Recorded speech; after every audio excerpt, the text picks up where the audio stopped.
Hello students, welcome to my channel literature Gyan. हमने औचित्य सिद्धांत का आरंभ किया हुआ था। आज हम उसका आखिरी चरण पूरा करेंगे। औचित्य का अर्थ है उचित। जिस प्रकार कोई भी गहना अनुचित स्थान पर पहना जाए, जैसे कि तगड़ी को गले में और पायल को हाथों में पहना जाए, तो वह अनुचित्य कहलाएगा। कोई भी वस्तु तभी सुंदर लगती है जब उसका प्रयोग उचित हो। इसी प्रकार काव्य में छंद, अलंकार आदि का प्रयोग उचित रूप से किया जाए तो वह काव्य में रस का कारण बनती है। हम पिछले वीडियोस में आचार्य भर्तमुनि, आचार्य भामा, आचार्य दंडी का अध्ययन कर चुके हैं। आज हम इसे कंप्लीट करेंगे। आचार्य आनंदवर्धन। आचार्य क्षेमेंद्र से पूर्व औचित्य के सर्वमान्य आचार्य आनंदवर्धन हैं। उन्होंने रस की औचित्य पूर्ण योजनाओं पर विशेष बल दिया। उन्होंने रस भंग की व्याख्या करते हुए स्पष्ट लिखा है कि औचित्य ही रस भंग का प्रधान कारण है।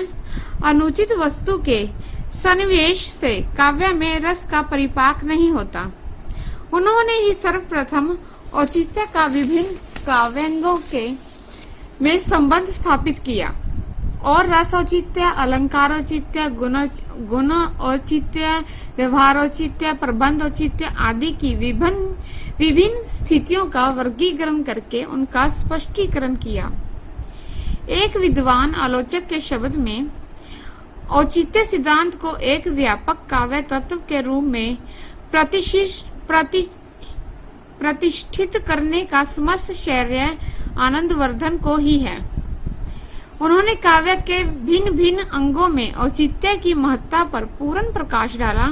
क्षेमेंद्र ने आनंदवर्धन से ही संकेत, प्रेरणा और विचार दिशा प्राप्त करके केवल स्वतंत्र सिद्धांत के रूप में औचित्य का नवीन अभिधान किया। नेक्स्ट है आचार्य अभिनव गुप्त। आचार्य अभिनव गुप्त ने ही रस और ध्वनि के प्रसंग में औचित्य की सत्ता को माना है। किसी वस्तु के स्वभाव का यथार्थ रूप से किया गया वर्णन ही औचित्य पूर्ण है। वर्णन करते समय विषय तथा श्रोता का ध्यान अवश्य रखा जाए, किंतु यह एक निर्विवाद तथ्य है कि उनकी दृष्टि वक्रता पर अधिक होने के कारण वह औचित्य पर स्वतंत्र दृष्टि से विचार न कर सके। औचित्य को आचार्य क्षेमेंद्र की देन। आचार्य क्षेमेंद्र ने इसे काव्य आत्मा के स्थान पर प्रतिष्ठित कर भारतीय काव्य शास्त्र को एक नया काव्य संप्रदाय दिया। आचार्य आनंदवर्धन के पश्चात औचित्य के संबंध में आचार्यों की दृष्टि पुनः संकुचित होने लगी थी। आचार्य क्षेमेंद्र ने आचार्य आनंदवर्धन से प्रेरणा लेकर औचित्य को स्वतंत्र सिद्धांत के रूप में स्थापित किया।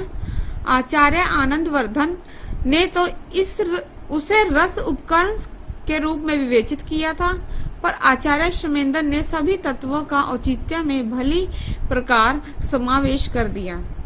औचित्य के बिना रस, ध्वनि, अलंकार आदि कुछ नहीं रह सकता। आचार्य क्षेमेंद्र ने इसे काव्य का आत्मभूत तत्व मानकर कला को आदर्श एवं कल्पना के लोक से उतारकर यथार्थ के धरातल पर लाकर खड़ा कर दिया था। इसलिए कहा गया है कि रस, ध्वनि, अलंकार औचित्य का अनुसरण करते हैं। इस प्रकार हम देखते हैं कि संपूर्ण काव्य में यदि कोई सर्वाधिक व्यापक काव्य सिद्धांत है तो वह है औचित्य। धन्यवाद।